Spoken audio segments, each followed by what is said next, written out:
Angelina Jolie's hot. I know Billy Bob Thornton. Yo, but that's true. All right, are we good to go? The Angelina Jolie hot thing always reminds me of that Pat Oswalt clip with George Lucas. Hey, you like Angelina Jolie?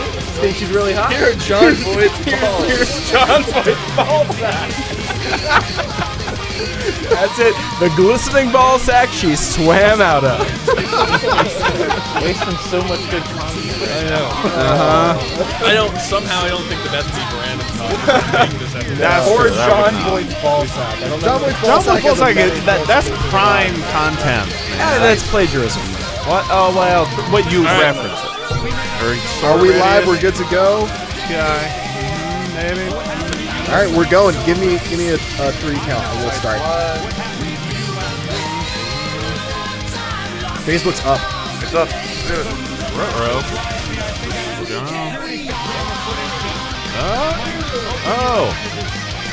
Hey guys, welcome to this episode of Scale is Needed. I'm Armand Hammer. That's Kyle Bogart. That's Cliff Bogart and Daniel right there.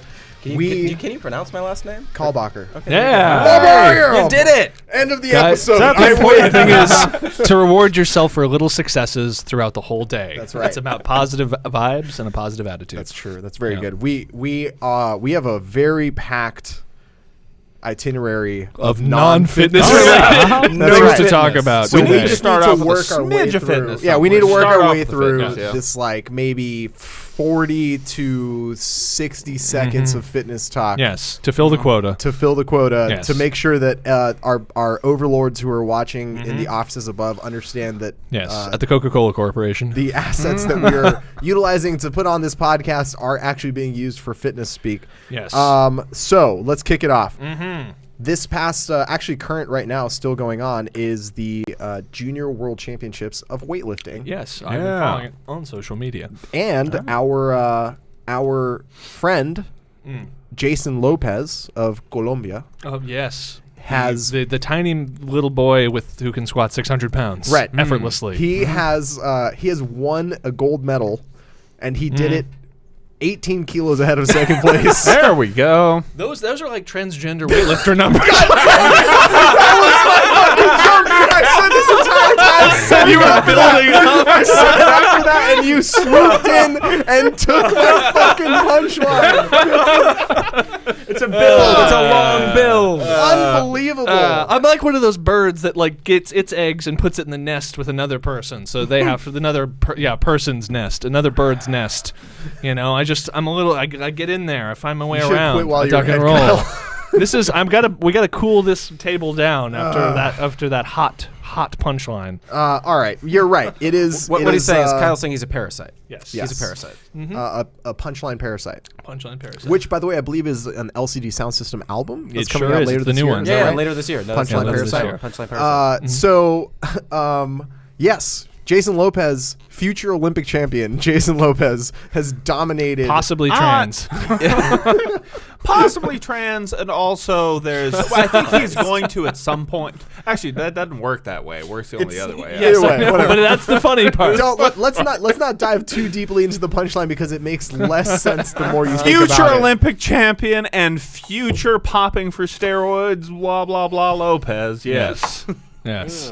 That's fucked his up. medal will be taken away. They don't give 4 teenagers years from steroids, now. Egypt. Yeah. So, Jason Lopez, awesome. Egypt, maybe not so awesome. Not as awesome. What about Egypt? 7 weightlifters in Junior Egypt. Worlds. Junior weightlifters. Including- Five of them were juniors. 2 were 14. 5 of them were youth. Yeah. 2 were juniors. 5 youth on 2 steroids. of those 5 youth Yes. were 14-year-old girls. Yes. What the fuck? What the fuck is right? There is no. They there's- really don't care about women's rights in Egypt. They sure I don't. guess not. That Arab Spring did not do much. This is the Arab fall. Arab Autumn. You want the alliteration. So yeah, they got and it actually comes at a really shit time. So these 7 For and Egypt. 2 for everybody. These 2 of those 7 were gold medalists in Egypt's the been all downhill, African man. championships, right? So we're talking about like competitive athletes, and Egypt is on a tear when it comes to weightlifting. At Rio, they had not only their first, but also their first 2 medalists in weightlifting. One was Sarah Ahmed, who's an 18-year-old a female lifter, and the other was Mohammed Ihab, who's been around for a really long time. Gotta love that pre-roll. I know, seriously. Yes. I love that's unskippable. Of course. There's nothing wrong with our Because website. there's Our nothing website's wrong. awesome. We What are you love- talking we about? love T-Mobile. Anyway, so yeah, it comes at a really shitty time for a couple reasons, but the main reason is the IWF right now is under a lot of scrutiny from the IOC because, as we all know, they went back and retested the 2008 and 2012 samples, whatever that means. They found two, maybe 3 positive tests, right? Right. Certainly those numbers that I'm saying 2, are maybe 3, or 49. So 49 weightlifters tested positive. To give you an idea, by the way, surely when they retest the 2016 sample, so everything will be clean. Yes, of course. they had 4 years to clean it up. to give you an idea, by the way, of what 49 positive samples is, there were a combination of just over 500 weightlifters competing between those 2 years. So we're talking about 10% of the 10%, weightlifting, and that's And just that they bothered they- to they retest. bothered to yeah, test. that's they retested whatever samples they happen to have. Like right now, there's athletes who placed like 9th who are getting Olympic silver medals. Yes. and Only- they didn't fucking test. and That. If you this take is- 9th at the Olympics, they're like, "Good job, buddy." It's important to remember that in order they had to find a mosquito in amber that had landed on one of those weightlifters, draw the blood out of that mosquito. So those who used a little bit of off on their skin, we don't know. We That's don't true. know. We can't We test literally them. have no idea. Yes. And that's actually the reason why Ilya Ilin was caught twice, because off not available in Kazakhstan. Not available. No, that is a Yes, and he eats a lot of sweets, so the Capitalist- mosquitoes are only on capitalist pigs are Yes. allowed to have off. Well, they don't even have mosquitoes in Kazakhstan, but going to the tropical environment of Rio, him. Yes. unprepared. There you go. They don't have mosquitoes in Kazakhstan. They just have flying tarantulas or some horrible fucking thing. It sounds like Probably. a terrible place. Featured in the movie Borat. So I would never visit there. the IOC, after having that very embarrassing moment of, hey, it turns out most of our weightlifters are cheating, a lot of the podiums have been cheating, and we have to reshuffle all this shit, has basically put the IWF. I don't know if we talked about this last week. We did. We went into it a little bit, Right. but it's basically put him on kind of a probationary thing where you say, clean up the sport. Right, clean up the Yep. sport, and as a way of saying we're fucking serious. If you Yeah. don't do this, we're gonna kick you out in 2024. They cut out Two two spots. divisions, Yep. and they cut down 25% of the weightlifting quota. And on top of that, they've given them it's basically the 6-month ultimatum. Yeah. They haven't. The IWF has until December to prove to the IOC that they're doing something to change doping within weightlifting. Yeah. Which is why this is a really Poorly bad timing timed. for these 14-year-old girls. Whoops. Egypt is like, oh, no, man. I mean, seriously, we're pretty sure it's a disgruntled former athlete or coach. It's or like official. Which honestly, the 14-year-old girls part almost gives credence to, where they're like, someone has tainted our samples intentionally, and it's like with the 14-year-old girls, I'm like, that almost makes more sense than someone giving steroids to a 14-year-old girl to improve her weightlifting numbers. You know, Right. it just seems silly. the story that they're giving, that they're like, we launched an internal investigation to get to the bottom of this because we believe that someone tainted their dessert before they were tested. I'm just trying to figure out. Just sprinkling some powdered D-ball on the dessert. And then it's and plus they have a photograph, and it's the guy who's serving the dessert, but it's just Rich Piana in a costume who's giving them. Didn't that actually happen? Was it with an Indian Olympian recently? Did it? Yeah, They got their dessert tainted? Literally, I can't remember what sport it was in, but the guy who was next on the depth chart, for being That's the guy, essentially sprinkled a banned substance into his food right before he was tested. It's good that happened once, so that every other person who ever gets popped can use that as an excuse. Yeah, but apparently it was found out, and then I can't remember exactly what happened, if the guy ended up actually competing or not with a banned substance, but he was cheated out of his spot. It's weird. Go-to excuse. John Jones used it. Can always still use it. Dick pills. Dick pills. That's it. That's what that girl, the 14-year-old girls were taking. Dick pills. Dick pills. Yeah, you don't want to hear that excuse out of a 14-year-old Egyptian girl. She's like, hey, sometimes you just, Dick pills. Oh, wow. Turns out there's even worse jokes that can be made that won't make it to the. No, they're worse jokes, and I won't say them. I'm say so them glad after we're time. live now. Exactly. That's fair to quite good. fair. All right, so weightlifting world championships going on. CJ Cummings Yes. Yes. is a 2-time double world gold medalist. Last year he won youth and junior worlds. This year he has also won youth and junior worlds. Yeah. And this year he did it with a very dramatic 9-kilo jump in his clean because his snatch just was not up to par. And I love that Hot bent damn. elbow clean of his so much. I have not cleaned in a while, but he has inspired me to change my technique and just do the full-on God, bent it does elbow not right. take much with Yeah. Cliff, does it? I know. Just the one Yeah, thing. yeah. Just needs to see it once. Well, my clean sucks. It's the thing that sucks the most of all the lifts there. So maybe just bending the elbows so it gets right into the hip might be the thing that'll take me over the biggest edge. problem there is that CJ Cummings, the 16-year-old 165 pound weightlifter, Yes. is twice as strong as you. Yes. Yeah. So I think maybe those bent elbows might work for him. Yes. But what is his But his dimensions strict are very press? similar to Cliff's. Now, all I want to know is what is his strict press? Yeah, take that. That's where all of the strength lies. is That's a in the good strict point. I don't press. know if he could strict press more than you. Yes. But he could probably get really fucking close. That's true. Yeah, So who would win in congratulations. a fight? Colombian super kid versus CJ Cummings. Fight. Ooh. Yes. I'm gonna go Which one's with bigger? I can't- Colombian super kid. He's Yeah, bigger than he's him. bigger, he's yeah, bigger yeah. than him by he's one weight class One weight above class, him, okay, and he interesting. snatches 25 kilos more than he Yes. does, There we go. and clean and jerks 10 is- kilos more than That he is. does. I remember when we shared a video of what's his name again? The Colombian kid. Jason Lopez. Jason Lopez. I remember we shared Goku. a video on FloElite of him just squatting 600 something pounds. And what does he weigh in poundage? 175 pounds. Yeah. And just this little teenage kid just effortlessly Yeah. squatting 600 Yeah, pounds he's in a high bar squat. Yeah. And Fun. yeah, he is a future Olympic champion. That Yeah. shit's gonna happen. Yeah. All right. Moving on to CrossFit. Let's see. Good transition. Yes. Yeah, totally. Very, very sudden, Listen, we got to get through this. sudden shit. shit out and the way. Sudden left turn. That's the key. Moving on to CrossFit. So, count everyone. Everyone. All right, let's check in. zero. How Let's check many in. muscle-ups Muscle have we got? Although, guys, important milestone today. This is actually truly important. Sub 300 pounds. Yes. Nice. The first time in years. Last time. Sixth grade. Yeah, pretty much. Yeah. Last time I was under 300 pounds was at the old office back when I started working at Flo about 3.5 years ago, Yeah. something like that. It's been a while. Before Flo ruined your body. Yeah.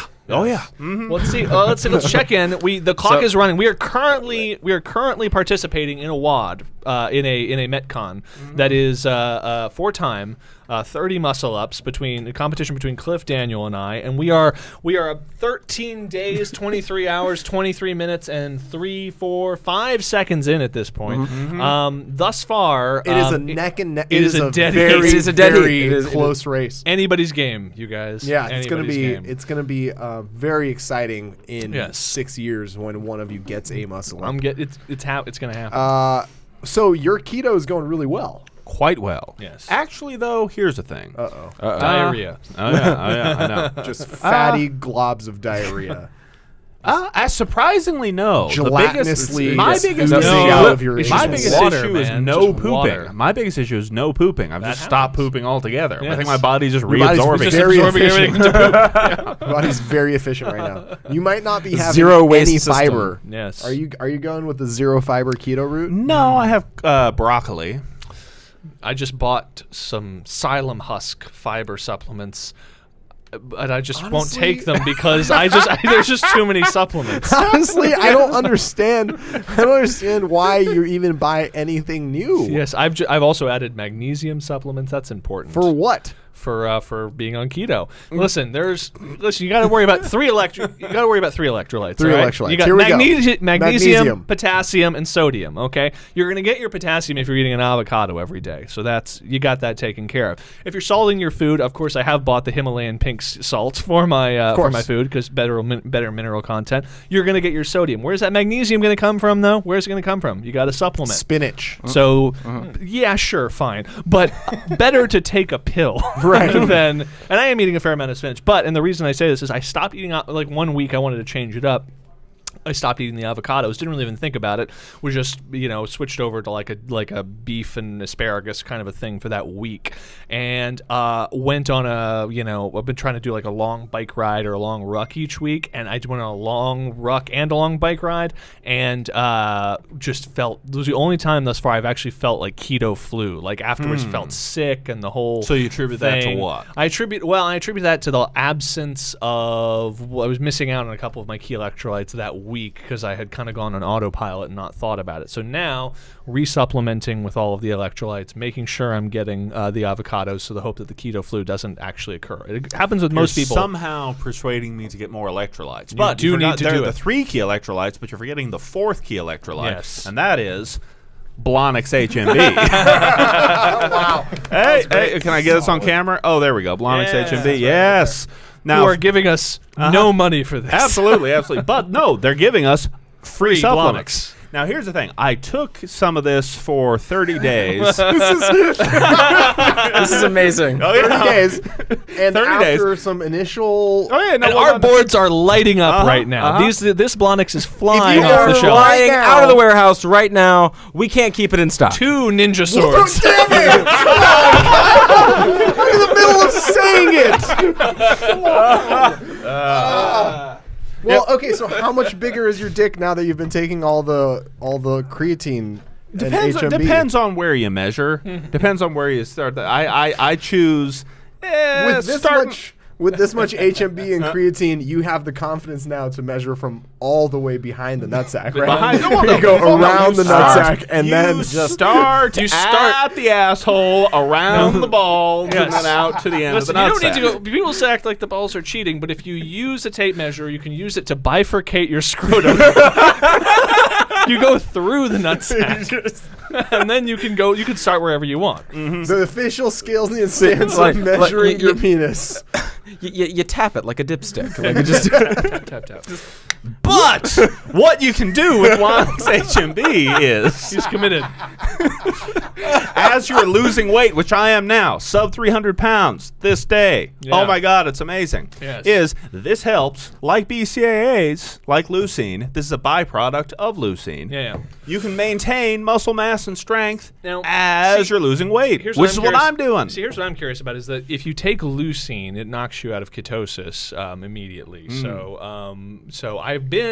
that was the thing: is I took some leucine, and sure enough, it did what I expected to, knock me out of ketosis. So I did start actually taking the HMB and creatine from Blonix, and what I did notice is that it, unlike when I was taking the leucine, at least had no effect on my blood ketone levels as registering on my urine strips. So there you go. Interesting. That is interesting news. I didn't know that about ketosis. Although here's the thing about my keto diet, I'm not really being not adhering to wanting to be 100% on ketosis all the time here. I'm doing a little bit more of the bulletproof approach. Bulletproof coffee for breakfast, then having essentially intermittent fasting for most of the day. Brain octane. Oh my God, brain octane.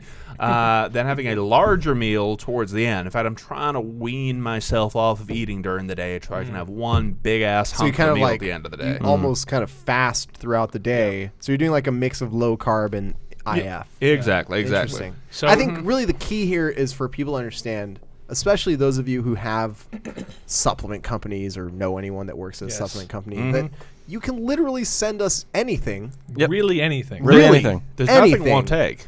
And these guys will take it Yes. and give you a glowing review. Yes. I mean, absolutely. as long as it's free and you sent it to them, Yes. all it takes is those two things. Absolutely. Because anything positive that happens, I will ascribe to the supplements. Of course. Anything negative that happens, I will ascribe to my weak constitution.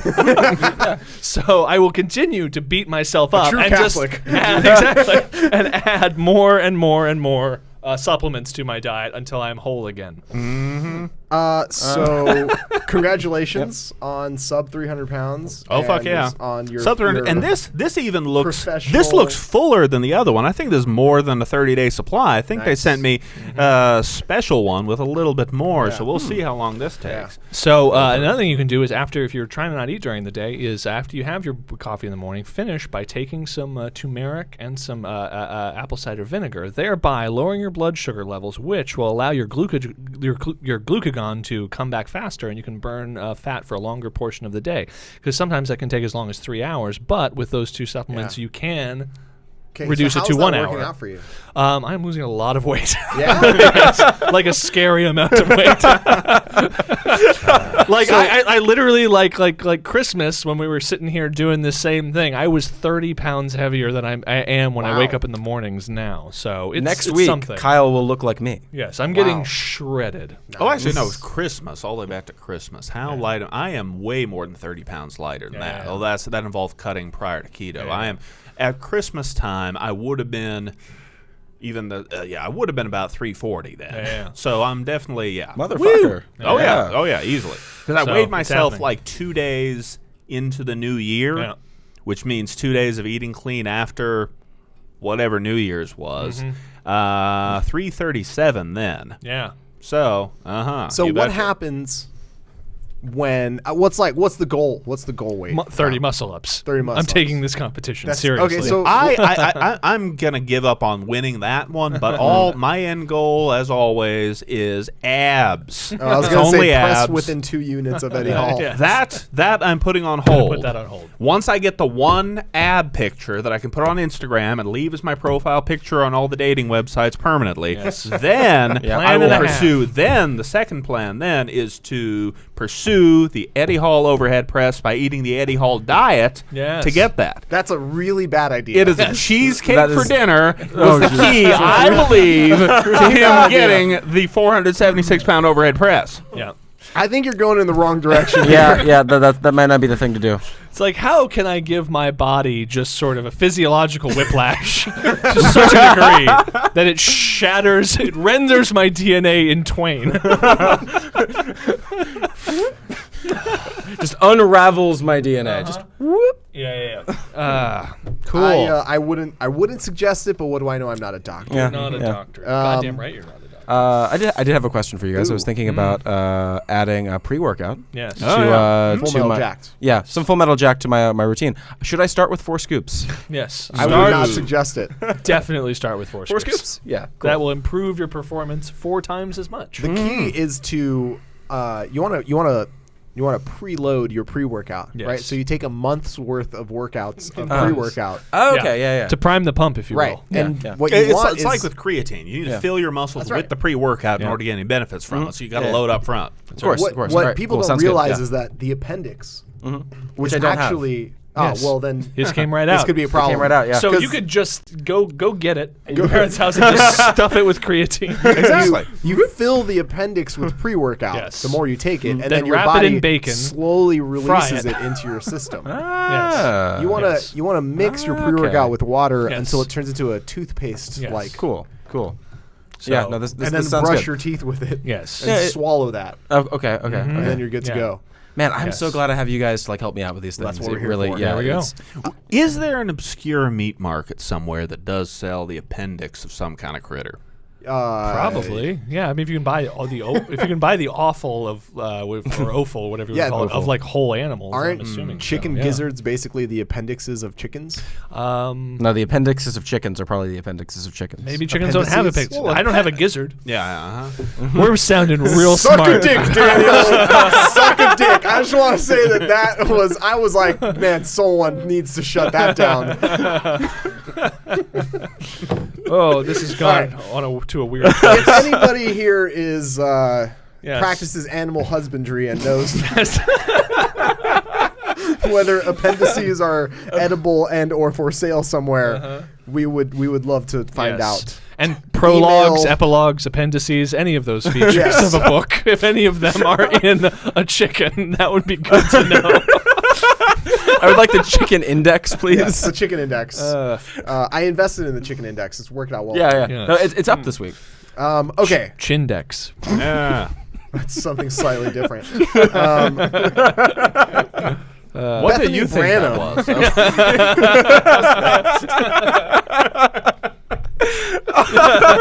Bethany Branham. Rookie CrossFit Games qualifier right here in our backyard. Yes. Just put up a video doing ascending a pegboard, Yes. which is hanging from a rig. Yes. And, like hanging loosely for hanging. Yeah, they took the top crossbar of a rig and they hung dear. a pegboard Oh, through dear. the top hole from the rig. We're watching the video now. And we're watching this video of Bethany Branham just okay, so she's like grabbing Oh, the actually, sides. grabbing using by the her sides, feet. She's using her yeah. feet a little bit. Yeah. So that but adds another different element to it. Yeah. slightly. yeah. It adds a little bit there. This is as unimpressive as those one-armed pull-ups from the last episode. One set. Very funny. No, it is very impressive. Yeah. So as a rookie going into the games, I wonder sometimes about how you strategize your preparation. Like, do you just keep doing what you were doing? Do you try and game it? Do you try and destroy it? Not everyone is going to be Brent Fikowski, who is essentially a top 5 games level athlete for the past 3 years, who was always missing out through regionals. Bethany Branham is a complete unknown. I mean, the first time we ever heard of her was at Wadapalooza when she didn't even compete against the elite women. She competed against like the RX women and she won. So that's, who knows what her previous training history is going to bring to the table. But if she's already sort of like confident enough in the base level of cross fitness that it takes to get to that level, and she's kind of working on these weird sort of one-off things that are going to be at the games, I think that's pretty cool. Yeah, no, that is cool, and it's the kind of thing you could almost imagine seeing being at the games. And I like this kind of stuff because you see so many people. You have to wonder if there's an extra psychological dimension to just encountering weird shit on a stage, like the CrossFit Games, where you just sort of panic. It's like the snail or whatever. So maybe it would be a good idea for coaches to, within some kind of competitive environment, just say, "Look, I put this weird thing together, and so you guys need to go and do it now." What they and should just do, sort of throw that shit at them. What they should do is they should use hanging pegboards, but they need to hang it like, there's like a From a Chindex. diving there's a diving board or something, and they put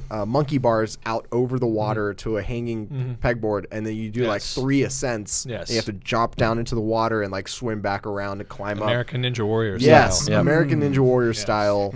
Weird ass. Yes. Armin just pitched the idea of American Ninja Warrior. We have worked our way back. We've worked our way back around to just inventing American Ninja Warrior.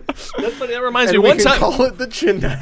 has it ever happened to any of you before, where you start coming up with an idea and then you just realize you've invented something that exists? One time, I invented watches by accident and then remembered that they existed for hundreds of years. I was on an airplane and I was like, "This is years ago, where they would like make you turn your phones off in the airplane." And so I had turned my phone off. They Like, still do that. this is bullshit. Well, you put it on airplane mode, yeah. but like this was pre-iPhone. Yeah. So we turned around. I was like, "This is bullshit. I'm on this 10-hour flight, and I have no idea what time it is. If only it was some sort of device I could have, like it's small, that's not a cell phone, but that would tell time. They should sell it to people so that there's like." And then all of a sudden, I realized, watches. I just invented the watch. This is my great idea. It exists. Some sort of like for hundreds of years they've had That's watches. just- some sort of like clock, Yes. but it's on your wrist. Like maybe Yes. it's strapped to your wrist Yes. somehow. That's your subconscious fucking with you. Yes. That was me going crazy. I'm gonna set Yes. him up and make him think he's thinking of something really awesome. That was- and then cut him right down. Exactly. That was just me going crazy, being on a 10-hour flight and having no idea what time it was. Just my body didn't know what to do. Yep. Yes. Bethany Branham. Bethany Branham Hanging from a board. swinging pegboard. That's really awesome. Good for her. She's really crushing it out there. Are we going to see pegboards at regionals this year? The event. Uh, They're games. announced. Oh, games this year. Sorry. Yeah. Sorry, I a think- regional. Sorry. No, not at the games. At regionals next Regionals year. next That year. was Yeah. my They question. should have had pegboards at Yeah, regionals yeah. this Exactly. year. That seems like a no-brainer. If you- Using pegboards as the last event at the games 2 years in a row is kind of hacky. You know, I don't think it doesn't make any sense to me to have done Yeah. that. I would not have put it in that order. I wouldn't put it in that spot again. Right. Because You it know, was so I would've- anticlimactic. Should have opened the fucking games with sure. the pegboard.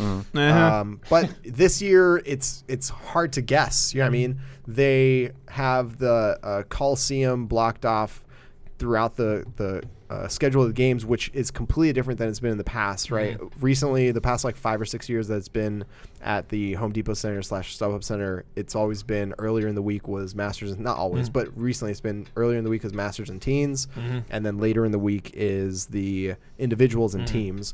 And this year, it's Thursday through Sunday and every division, right? So what is essentially going to end up happening is it's going to feel something more like a Wadapalooza or a Granite Games, or you know, like an event like that where they have a ton of athletes going and various venues where there's always something going on, because they have to do that in order to accommodate the number of athletes that they're now that are now competing at the games. And so it's tough to say, like, you know, because let's say the individuals go from like one venue to another venue to another venue throughout the day. At the end of the night, they end up in the Coliseum, which the guess is at the Coliseum we'll see those kind of like CrossFit-y stuff, like they did double DT or the push-pull thing, or like, you know, the clean ladder or something like that. So maybe they're going to have the pegboard there. You know, I don't know if they'll pull it outdoors to whatever outdoorsy events that they're going to be having, but my guess would be that they're going to have a lot of outdoorsy events,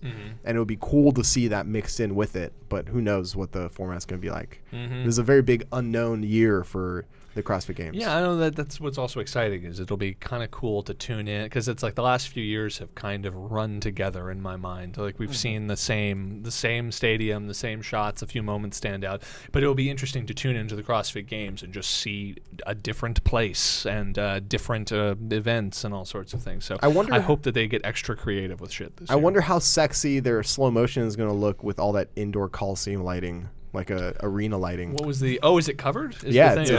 like an indoor, like They'll it's like figure something out. Is it But there's just not going to be the designed- flyover. Yeah. Is it designed for exhibition of public exhibition of sport? What is it used it's like for? a hockey rink, Okay. 'Cause basically. It's like, right, well, they- Chase, you've wrestled there, right? Yeah, Give us a no, rundown. It's just like any other like Okay. arena that you can set up, just Yeah. open floor space. Wait, Chase, you wrestled? Yeah, wait. I think This that's is the news to story me. here. Yeah, exactly. Chase, talked you about that. confirm. No, we didn't. No, we didn't. You, Did we? this Didn't we talk about confirms. blockheads? Not on the podcast, Not on the but podcast. this confirms my always suspicion on all things. You can always identify a wrestler by their big heads. Does Chase have a big head? No, we definitely had this exact conversation okay. But no, because but you not- said but the not- exact same I thing. said, but not about Chase. I didn't Yes. realize that Chase was a big-headed wrestler, because I would have said if I knew Chase was a wrestler, I would say like Chase. Yes. But no, it's I like now we're that I talking realize. about me like I'm not here. Now, then. yeah, I'm making Let's eye all- contact with you as This- it's going on. no. This is Let- perfect. This Let's all confirms look to at me Chase's what head. I always assumed, which is that Chase is Roman Reigns. Wow. Yeah. Actually, now that I see a much bigger picture of Roman Reigns, you guys do look Yes. There's Yeah. It. There's the Halloween costume. Quick, Kai, toggle back and forth faster. Faster. Faster. Yes. Yes, perfect. Chase, your hair is not greasy enough to be this man. yes. I can get it there. Well, if he lets it out of the bun, It's got to be. like this is You his can get disguise. it there. This is like his Clark. This is his Clark Kent thing Interesting. right now. Interesting. If he lets it out of the bun, wets it down, then he's this man. That's It's kind of like putting on like the cape. right. Boy, you know, those tattoos are a big commitment. The bun is the. I applaud eyeglasses. Chase's ability to actually conceal those tattoos every day. Yes. Takes hours of makeup. Hours and hours of makeup. All right. I'm cutting off our fitness talk Yes. because there's a lot of It's things. been a big week for fans of Star Wars. Dude, F and A, man. Seriously. Okay, Yeah. so this beautiful cast shot of young Han Solo, Woody Harrelson in a hoodie, Everyone looks so happy there. Yes. and Donald Glover yes. There's Lando. as Lando. And there in the brown sweatshirt, you see one of the directing team of Lord and Miller, the other guys there in the bottom left. Chris Lord, Phil Miller, or maybe I have their names backwards. who were this week You get it right. fired Yeah. from Yes. the Han Solo Just movie. sacked Yes. like Tony Budding. And which was quite shocking because they were among that was really the only one of the forecasted Star Wars projects I was actually interested in, and the only reason I'm actually interested in it is because Lord and Miller were involved, and what they have done on the 21 Jump Street and 22 Jump Street, and especially the Lego movie, which was their last film, which was a fucking masterpiece. I was really excited to see what they were going to do. Well, their trademark thing is they take a bad idea for a movie that they've been assigned and somehow magically make a masterpiece out of it. Yes. And that's what I assumed when I heard that they announced a young Han Solo movie.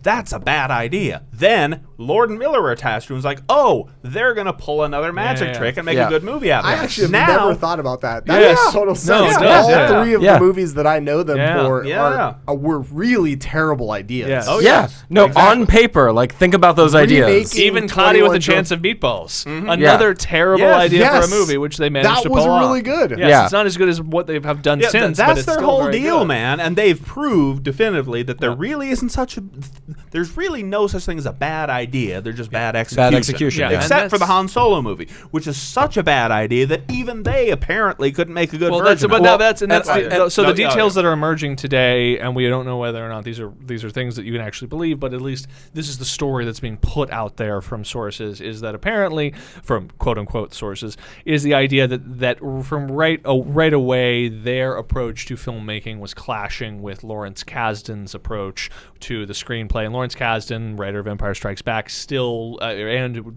writer of Force Awakens, who's still a very large presence in the Star Wars world and good old friends with Kathleen Kennedy, has worked with his son on the screenplay for this movie and did not like the more improvisational approach to I like improvisatory.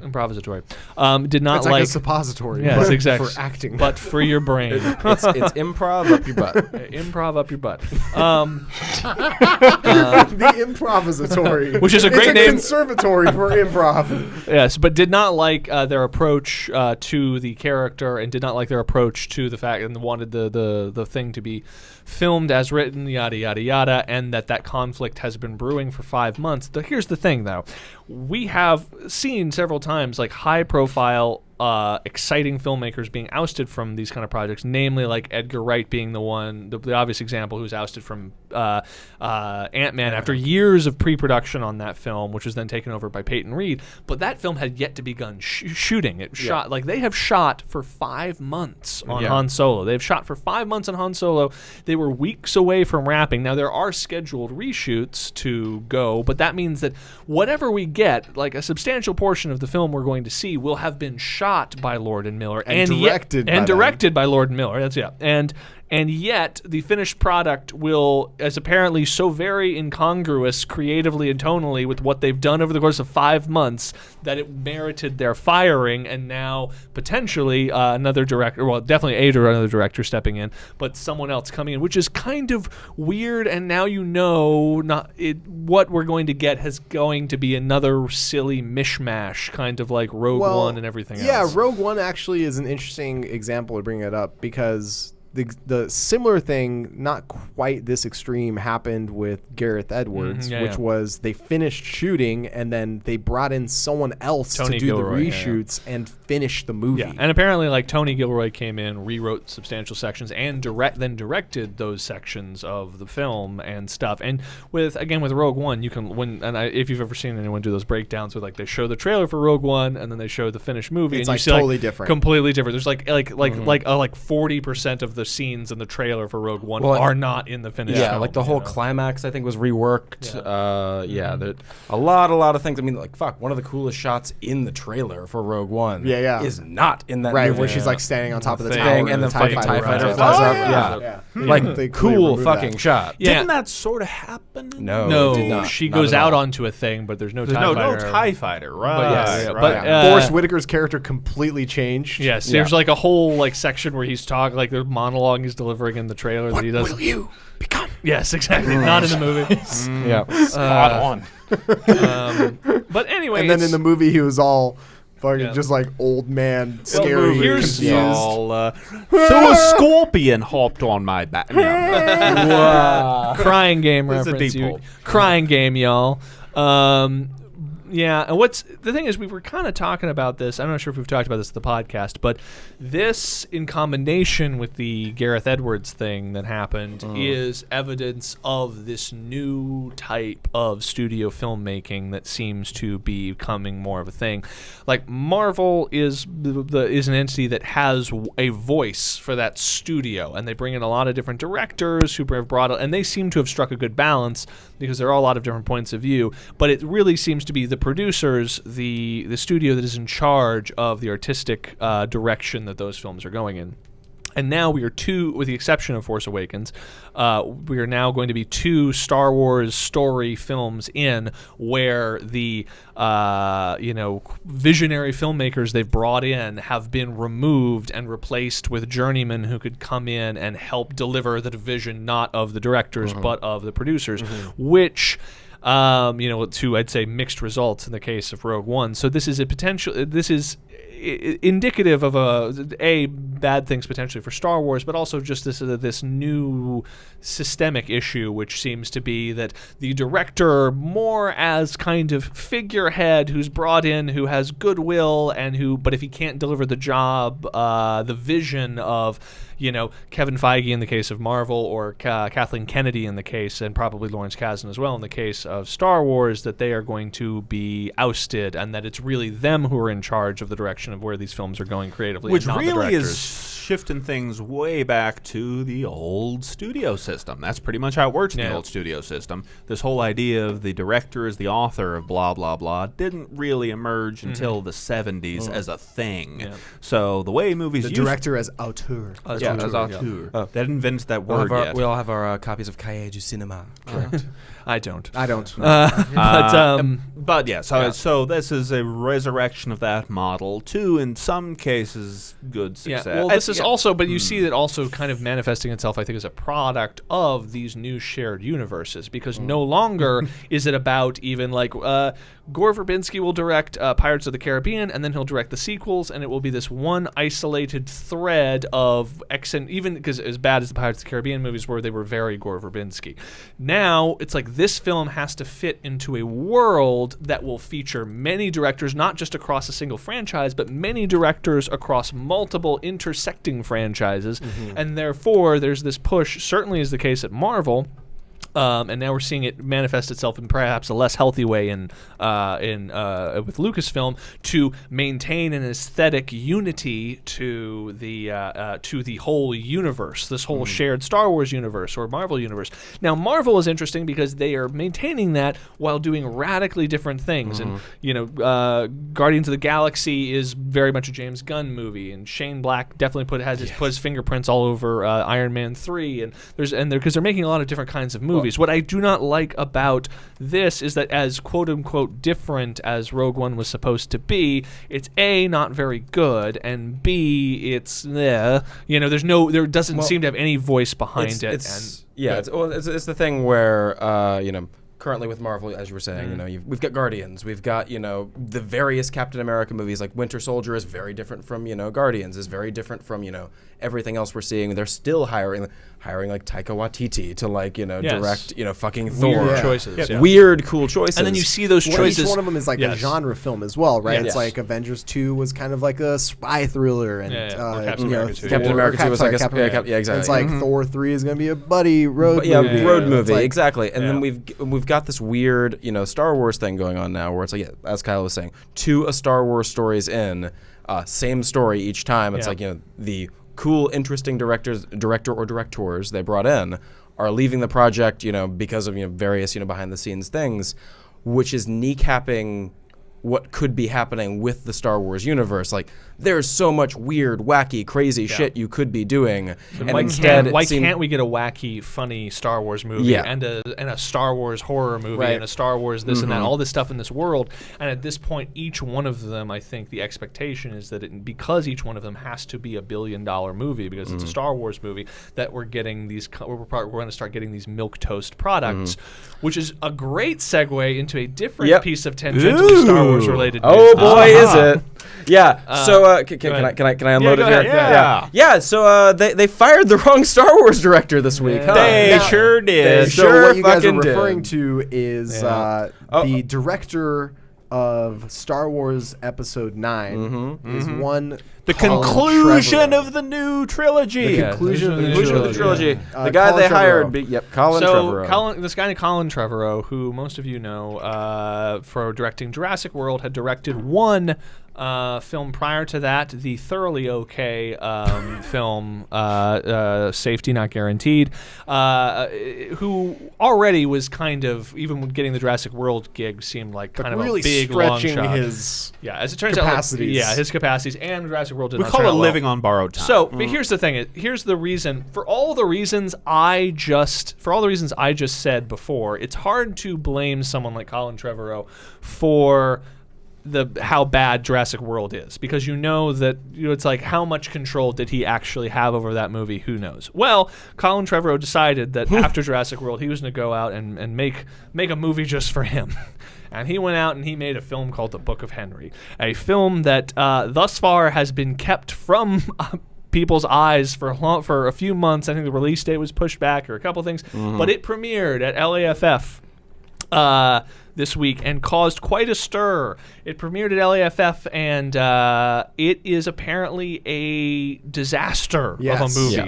It is a Who legendarily could have thought? bad. Who could have thought, looking at that wonderful trailer? Yes, yes, so that's right. Did we do the trailer? We never talked No, about we it. never I talked posted about it the on trailer Instagram. on air. because the trailer okay. is Bananas. it's one of the worst things I've ever seen. Yes, and this, like the idea. I watched that trailer and I thought, this is clearly just a bad job of communicating the various threads. Apparently, a great that is job. a great indication of communicating what the It was fuck a that film great is job about. of communicating what's going on. So apparently, the everything I've heard about this movie, because I have not seen it and will not see it. And I want to interject periodically to say this movie that is was directed by the man who is directing Star Wars Episode 9. Yes. Continue. It's basically a movie about this kid Henry, who's like a omnipotent super genius who talks down to everyone around him, and it's like a combination of super genius kid is awkward with everyone but his family, like sudden disease strikes down family members. Yeah. Movie like And the molester next the door. molester next Molester door next trope. door and the kid murdering and a the everyone. kid murder murder, plot. yeah. And a Okay, murder. so I was supposed to see it earlier this week for reasons I did not. I'm still going to try and do it before it's gone, although I think it's gone this week. Yeah. But from what I've gathered, like, of what the plot of this movie is, it is super smart know-it-all kid.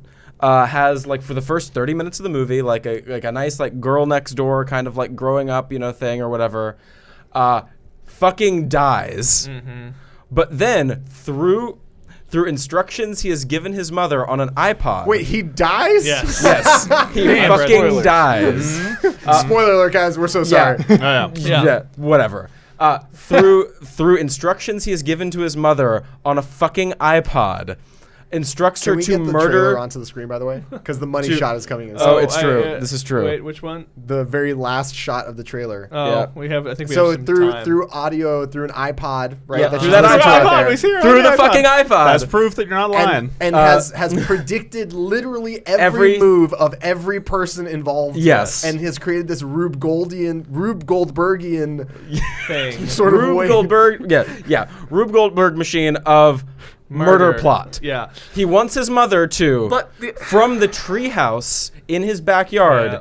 snipe the molester neighbor. That doesn't right. sound Here like it is. with There's a the money with shot. a fucking sniper rifle. With a silencer, too. Where'd you get a silencer? That plot doesn't sound like that needs that much planning. The trailer starts with the child talking to his classmates in school. Yes. And it ends with Naomi Watts With a holding a fucking sniper Yes, rifle. and as funny as that sounds, if it were self-aware, the biggest thing I've read is just that apparently the film is so wildly fucking tone deaf that it takes this odd idea and approaches it as if it's basically like a feel-good Lifetime movie about like family values or something. And like amazing. wildly exposes Colin Trevorrow as someone who does not know what he Yes. is doing. Now, here's the thing: is that with Colin Trevorrow said while promoting Jurassic World that he had spent a grand total of 6 weeks on a film set prior to getting the Jurassic World gig, but Jurassic World was a great film school for him.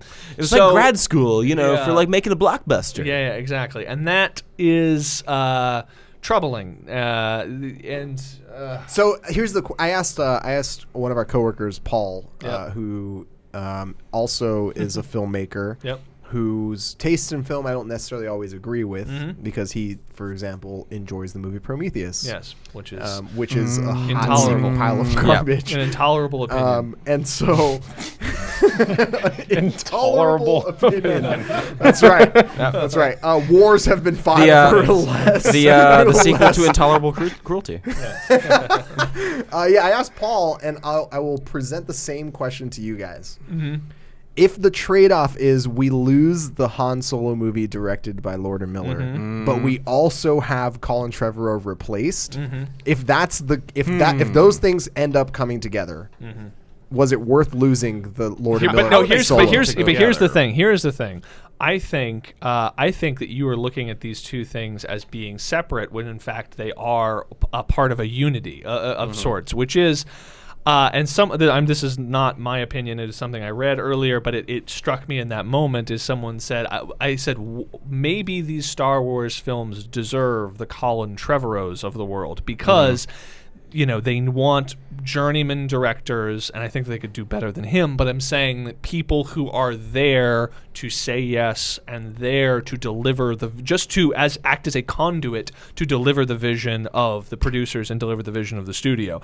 So when you say like, well, clearly they're cleaning house over there, they're going to get rid of the visionary Lord and Miller and Colin Trevorrow. No, I think they're getting rid of the visionary Lord and Miller, learning their lesson and realizing they need to stick with more people like Colin Trevorrow. I think that's what we're Which learning. is just such a garbage thing. Because seriously, under the same umbrella, under the same corporate umbrella, it's like, the Marvel movies, not perfect. Right. Yeah. But taking a wildly different approach to, like, they're getting more experimental as they go along. Yeah. Yes, I think they're the wrong they're lesson doing was it learned. the right Yeah. way. The wrong lesson was learned because Yeah. part of what came out of the Marvel universe is the idea that you don't have to pay Steven Spielberg $30 million to direct a movie and have it be good. You can pay an independent film director nothing and kind of shove him around and make an okay movie out of it. And he will serve his purpose. And it'll buy you some goodwill. He will have no leverage. And in the event that the film doesn't work, no one's career... blame him. Yeah, you can blame it on him because no one's career was really affected. What does this tell us about episode 8? Well, that's the thing. Is Well, that episode 8 was... It's almost the opposite. Yeah. Episode 8 is a good visionary filmmaker who's going to come in here and hopefully... Like, I wrote don't the goddamn know. script himself, Worked with Kasdan hold on. and J.J. Abrams to make sure that there's continuity between what he wanted to do. And then, like, the weird thing was, initially, if I might be wrong here, I can't remember, but, like, initially he was supposed to write the script for episode 9 and then is not anymore.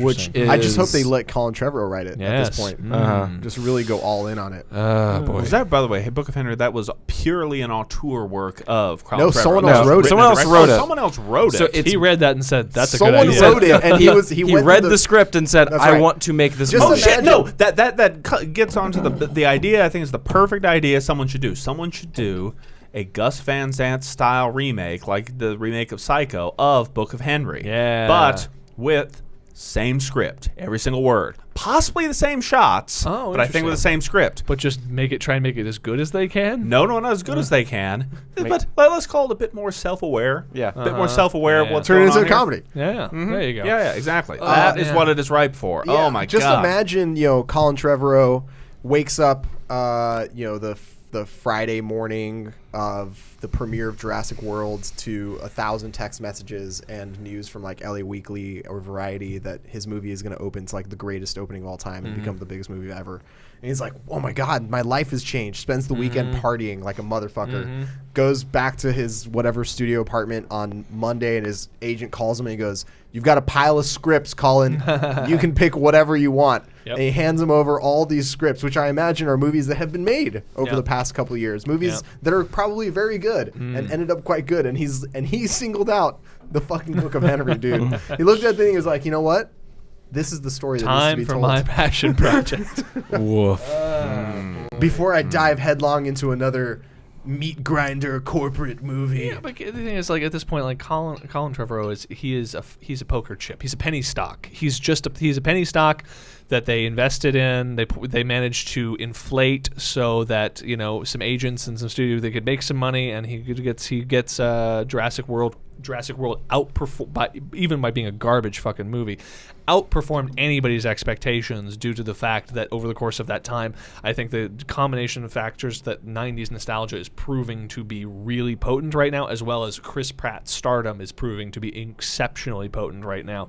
Those two things made for a $1 billion movie, and not letting that opportunity go to waste within a very short amount of time of that thing blowing the world up financially. It was announced that he would be directing Star Wars Episode 9. So a smart agent was able to make some moves and was able to cash out on a really expensive penny stock that was inflated for a minute. Nailed it. Yeah. All right, so a couple things to really quickly work through before we get into whatever new reviews we may have. He's the Forrest Gump of directors. That's what I was trying to There you go. We mentioned Prometheus earlier. Speaking of Prometheus, Damon Lindelhof Yes. is now bringing Watchmen as a TV series to Yeah. HBO. Yeah, has anyone watched The Leftovers? I hear people say it's good. So I heard it was good. I haven't watched it. But hey, Fuck largely David shot in Austin. Who cares? I don't know, but it's like that's the thing. It's like I hear good things about it being good. That's why I'm saying like okay. So, but we're bearing the lead here. The Watchmen is now a series, which really been a hard week for Zack Snyder. It's been real tough. Yeah. Yeah. Sad news for Zack Snyder. Zack Snyder had to step out of Yeah. finishing Justice League to deal with a family tragedy. Mm-hmm. And Joss Whedon has come Joss in. Whedon has come in to finish Justice League in Zack Snyder's place. Which has a like J.J. Abrams directing Star Trek and Star Wars kind of weirdness to it, where it's does. like, and again, it's just part of this new thing with like, and one director's on it, and then another director. Although So many the weird clash stories. of styles there is Yeah. so remarkable. Yes. I cannot conceive of Joss Whedon directing a shot at all that could possibly be confused for a Zack Snyder shot. they're gonna stick out like a sore thumb. Here's my prediction. There'll be a kick-ass, as with all Zack Snyder movies, there'll be a kick-ass, super cute, and badass trailer for the Justice League movie. Yeah. But that, in that trailer, not one shot that Joss Whedon called action on will be featured in that trailer. Here's by the way, Not one. here's how this doubly kind of, and I'm not a big Zack Snyder fan, but here's how he kind of gets double fucked in this thing, is that now when people he probably made lots of accommodations because apparently he was actually affected by how bad the reviews were for Batman vs Superman. I sure hope he was. Yeah, apparently he was trying, but the problem is, every single thing that he did that's good will now be attributed to Joss Whedon, and everything that sucks will be attributed The to new Zack Justice Snyder. League poster has been released, and it features prominently notable character some on there. dude in blue who is not in any of the trailers. Yeah? A very angry-looking Kal-El. Yes, it says Justice League. Bear with us. Justice League. Hold on. I swear this one's gonna be good. Justice League. Okay, let's try this. So Justice League. This looks recognizable, right? right. Seriously, it's This is Justice League. Please come back in 30 minutes. I'll have this together. When did this poster come out? this week. When do they put out one where they've replaced all of the characters with Wonder Woman? Ooh, That's actually a good true. point. Yeah. That's actually a Just good point. 6 That's, Wonder Woman. That's not a bad point. I mean, honestly, considering how well Wonder Woman is doing, I would not be surprised if it's thus far the only goodwill they have. So it would not surprise me if the next poster is just Wonder Woman with a couple shadowy guys. Which, in the by the background. way, in Wonder Woman, I know none of you guys have seen it, but like the thing that sticks out like a saw it. sore. Oh, you did. The thing that sticks out like a sore fucking thumb is the action scenes clearly derived from Zack Snyder, where it's like out of nowhere, it's like It's like, all right, cool, we're having some action scene, cool, and then, oh, look, we're speed ramping, and, oh, there's that wailing guitar theme that does not fit in this movie. Which, by the way, did Zack Snyder come in to direct scenes in that movie? I wonder. Yes. But here's the thing: is thank fucking God. I'm serious. I'm curious. Yeah, did Zack Snyder come in to direct a couple action beats for Wonder Woman? Celebrity shot? It doesn't matter because those actions. Listen, in no world that exists did Patty Jenkins direct those action sequences. Yeah, nor did many of them nor did do a lot of it. Zack Snyder might be an exception, but nor do most of the directors of any of these films actually direct the action sequences. The action sequences are directed by second unit directors, unless you were talking about a Christopher Nolan or something like that. It's largely they have action specialists who literally go in there, storyboard, and are actually on set instead of the director to direct all of those. Even with So- very good action movies. So So we all likely- like Raiders of the Lost Ark, the fucking truck chase. Yeah, so that's what I'm saying is that, like, even you know, it's like it's not outside the realm of possibility. The same person who directed the action sequences in Wonder Woman also directed the action sequences in Batman vs Superman, but the person is not Zack Snyder or Patty Jenkins. So anyway, So in that case, what the fuck did Zack Snyder even do with Batman? well, versus that's Superman? why I say he might be an exception. Yes, he's a Zack commercial drank his cup of director. coffee and was yeah. like, guys, So I turn got, down all the lights. Now, does Zack Snyder? Everyone be angry. I have an idea. Jar of piss. He's really there to access the subtext.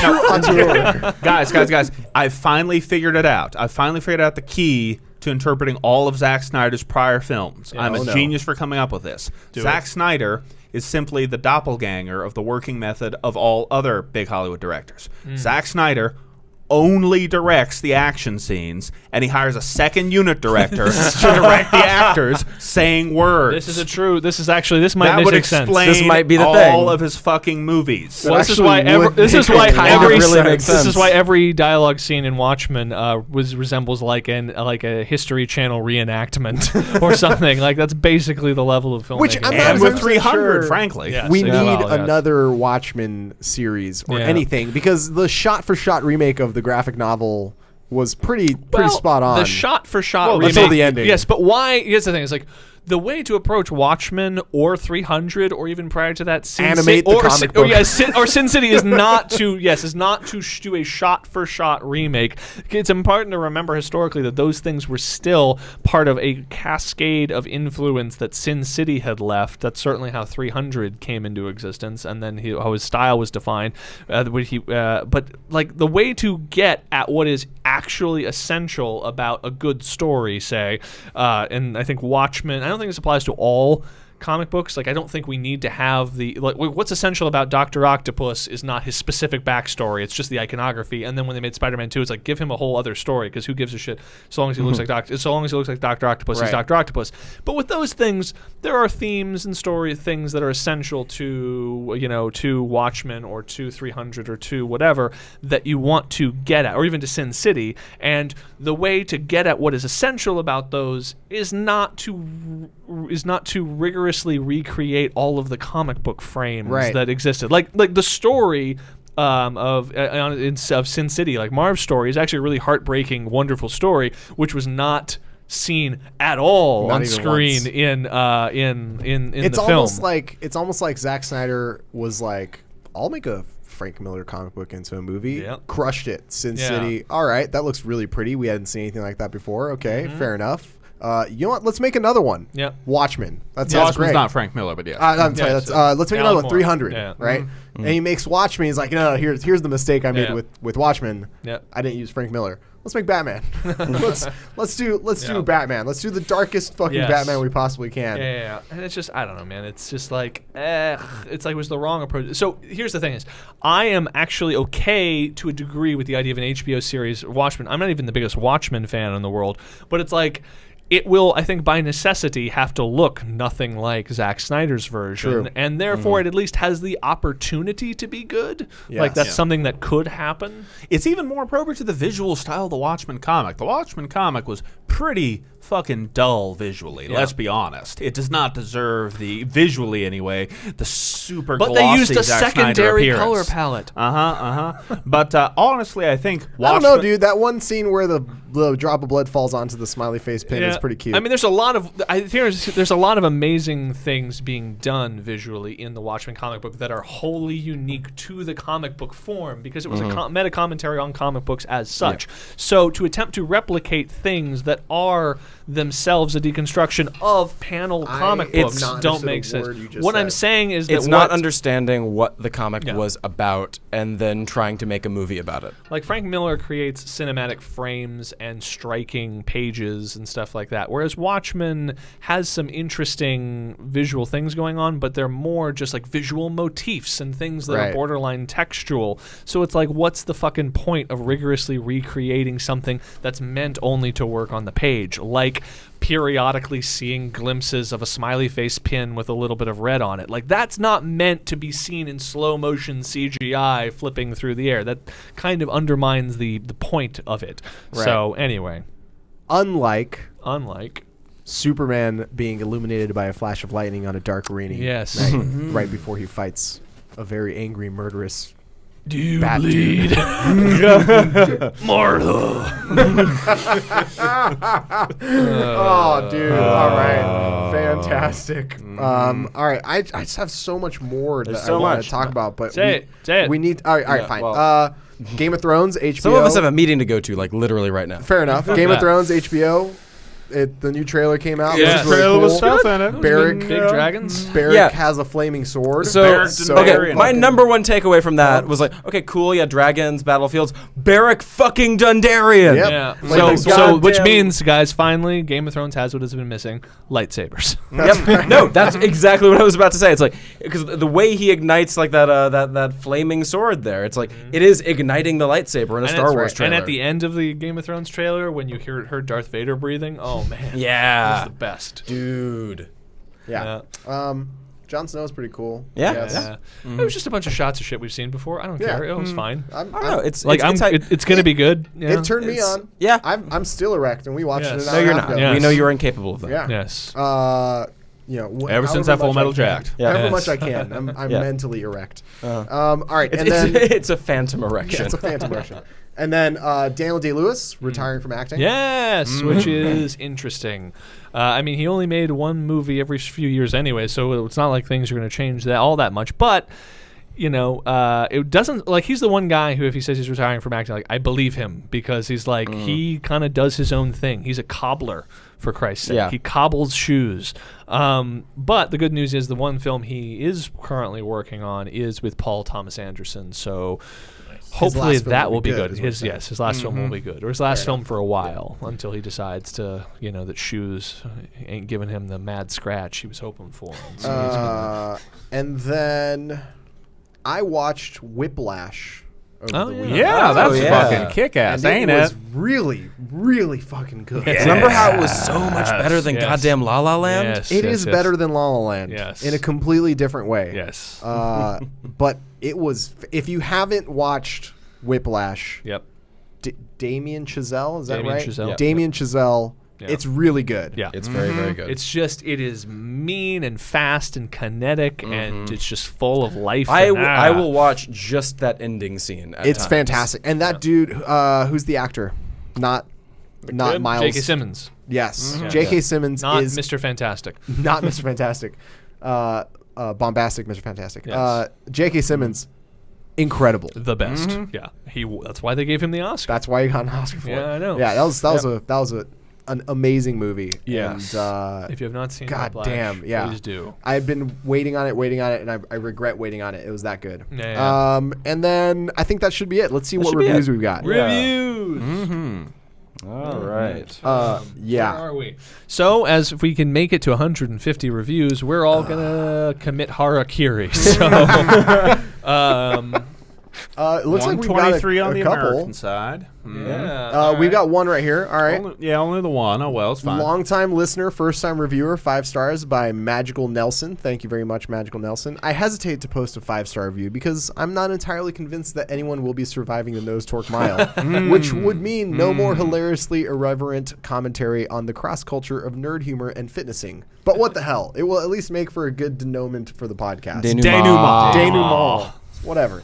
My only request is that the Nose Torque Mile be filmed Blair Witch style to capture just how horrible of an idea it really is. Ooh, 5 stars yeah. for being consistently entertaining and funny. Keep up the great work. So I think he's right. He's onto something. Yeah. Instead of Blair Witch style, though, we should film it Guy Ritchie style with the rig. The rig. Where we're just like looking around. The camera camera strap rig. Just blood coming out. That's right.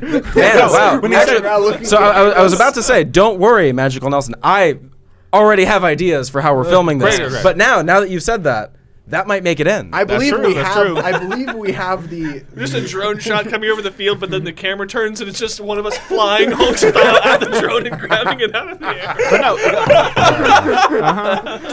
But the crucial thing that's been mentioned in this review, though, by Blair Witch style, he's not talking about the style broadly. It's just the one shot, the one stuff famous coming out shot of the nose. of the shot camera with the spotlight right up the nose, and those whispered lines of being so scared. So It's like, we need I'm to get. so torqued right now. I'm so torqued. so torqued. Yeah, so all of us need that shot to get done. Yes. I'm so scared. We'll Penally. take the best one to put on social media. No, to put on a T-shirt that says "I'm so torqued right now."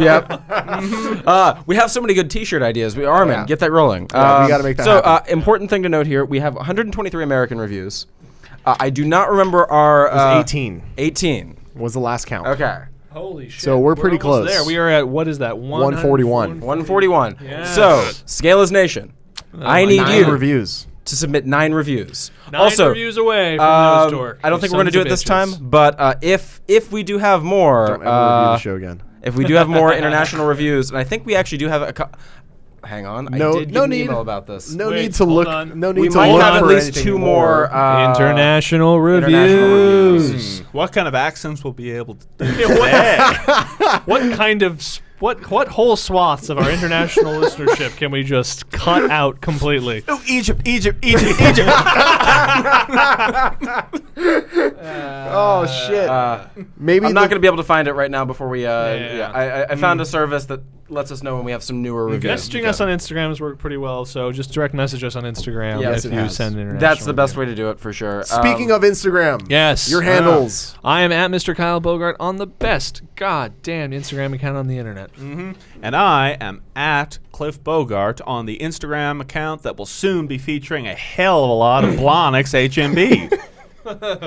Daniel. I am at a Supersonic Man on Twitter, Instagram, etc., and I host Hot Tag coming up next. And not 9, 7 reviews. Ooh. So Seven- we have 2 more reviews. We need 7 more reviews. Oh man. 7 reviews. 7 you guys. reviews, and I put these men through hell. Oh god. 7 reviews. And you can find me at Armin Hoyce on all the things. Thank you so much, guys, for watching us. Those of you who are watching on Facebook Live, I really appreciate it. Chase, do we have any comments on Facebook Live? Anything at all? Nobody.